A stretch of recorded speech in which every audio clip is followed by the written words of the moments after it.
Selamat pagi, salam sejahtera bagi kita semuanya. Yang saya hormati Bapak Wakil Presiden, beserta para Menko, para Menteri, pada sidang paripurna yang pertama pada pagi hari ini, saya ingin menyampaikan beberapa hal. Yang pertama yang ingin saya sampaikan, sekali lagi ini saya perlu saya ulang, bahwa tidak ada visi misi menteri. Yang ada adalah visi misi presiden dan wakil presiden.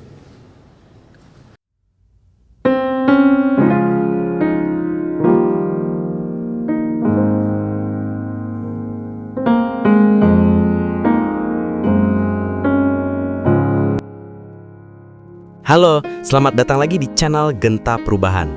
Hari ini kita akan membedah salah satu fenomena politik paling menarik pasca Pilpres 2024. Transformasi sikap Profesor Mahfud MD. Kita semua tahu, beliau adalah Menko Polhukam yang loyal di Kabinet Joko Widodo. Namun, sejak dicalonkan menjadi cawapres hingga hari ini, arah angin politiknya berubah 180 derajat. Kritikannya menjadi sangat tajam, tapi uniknya sasaran tembaknya nyaris secara eksklusif hanya satu orang, Joko Widodo. Padahal Jokowi sudah pensiun dan tidak lagi menjabat. Anehnya, di saat yang sama, kritik Mahfud MD nyaris tidak terdengar untuk presiden baru, Prabowo Subianto. Apa yang sebenarnya terjadi? Apakah ini murni idealisme seorang akademisi? Ataukah ini sebuah kekecewaan mendalam pasca kekalahan? Atau seperti yang banyak dianalisa, ini adalah sebuah manuver politik pragmatis untuk menjaga relevansi di era baru. Mari kita bedah secara mendalam. Kita putar ulang ingatan kita.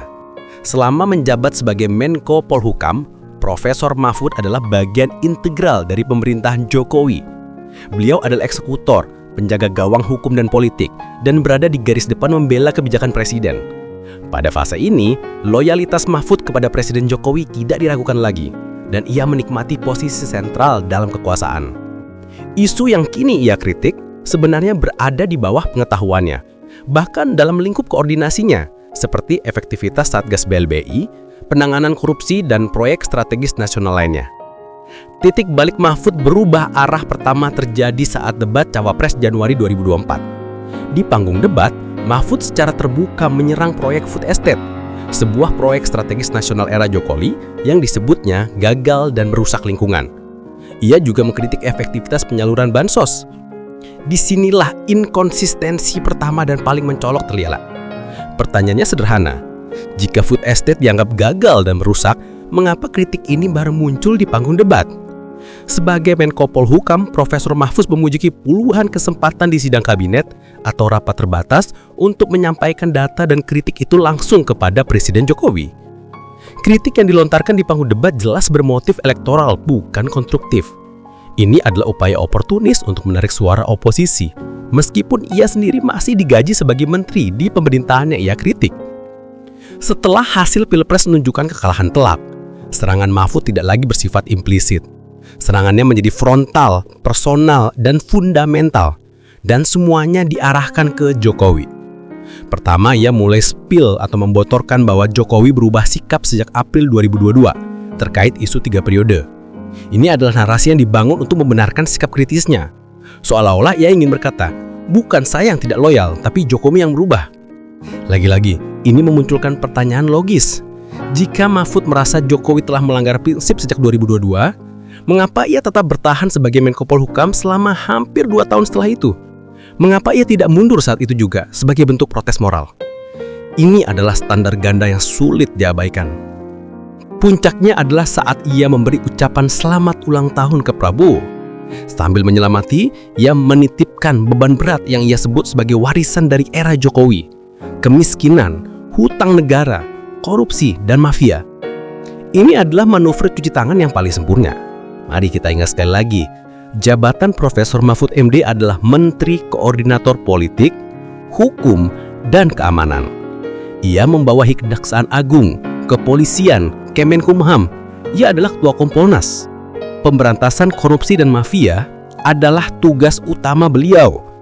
Dengan menyatakan korupsi dan mafia sebagai warisan Jokowi yang harus dibereskan Prabowo, Profesor Mahfud secara tidak langsung sedang mengakui kegagalannya sendiri dalam menjalankan amanat yang diberikan Presiden Jokowi kepadanya. Alih-alih introspeksi, ia melempar tanggung jawab kolektif itu ke pundak Jokowi semata. Dan serangan ini tidak berhenti. Belum lama ini, di sebuah podcast, Mahfud kembali menyenggol legasi Jokowi. Ia membahas dugaan markup proyek kereta cepat Wush. Wush adalah salah satu proyek kebanggaan dan mahakarya infrastruktur era Jokowi. Dengan mengangkat isu markup, Mahfud secara aktif menyerang jantung dari klaim keberhasilan Jokowi. Pola ini sangat jelas. Hancurkan narasi keberhasilan Jokowi. Ini bukan lagi kritik konstruktif. Ini adalah serangan yang didorong oleh kekecewaan mendalam karena tidak menjadi bagian dari keberlanjutan yang akhirnya dimenangkan oleh kubu seberang. Mengapa Mahfud hanya menyerang Jokowi? Mengapa diam ke Prabowo? Disinilah letak inti dari seluruh analisa kita. Sebuah keanehan yang sangat mencolok. Seluruh peluru kritik Profesor Mahfud MD, dari isu etika, kejagalan proyek, hingga korupsi, ditembakkan secara eksklusif kepada Jokowi, seorang presiden yang sudah pensiun dan tidak lagi memegang kekuasaan. Sementara itu, kita hampir tidak mendengar satupun kritik tajam dari Mahfud MD yang ditujukan kepada Presiden Prabowo Subianto, penguasa baru yang kini memegang kendali pemerintahan. Mengapa? Ini adalah kalkulasi politik yang sangat terukur. Ada dua alasan utama. Pertama, Jokowi adalah target yang aman, sekaligus emosional. Menyerang Jokowi yang sudah tidak menjabat memiliki resiko politik yang jauh lebih rendah. Ini juga menjadi pelampiasan personal terbaik atas kekecewaan.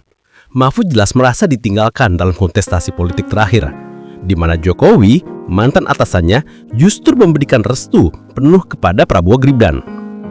Yang kedua, dan ini yang paling penting, Prabowo adalah masa depan. Dengan tidak menyerang Prabowo, Mahfud secara tidak sengaja menjaga hubungan baik dan membuka pintu. Ingat, Prabowo Gibran menang dengan narasi melanjutkan program Jokowi.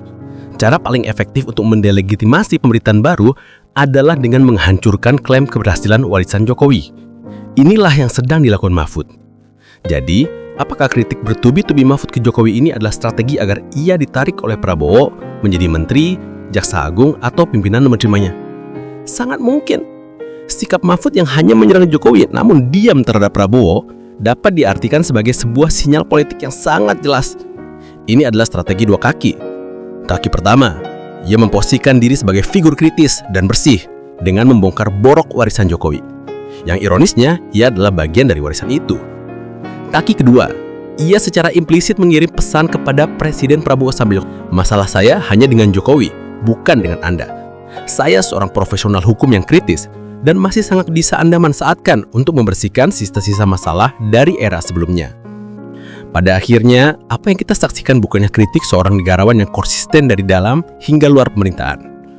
Apa yang kita lihat adalah sebuah manuver seorang politikus pragmatis yang kecewa karena kalah dan kini sedang cerdik mencari posisi tawar atau berganding posisi baru di hadapan penguasa yang baru.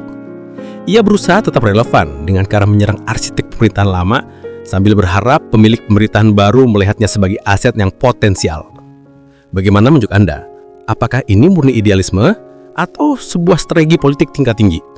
Tuliskan pendapatmu dari kolom komentar. Jangan lupa like, share, dan subscribe channel Genta Perubahan untuk bedah politik mendalam lainnya.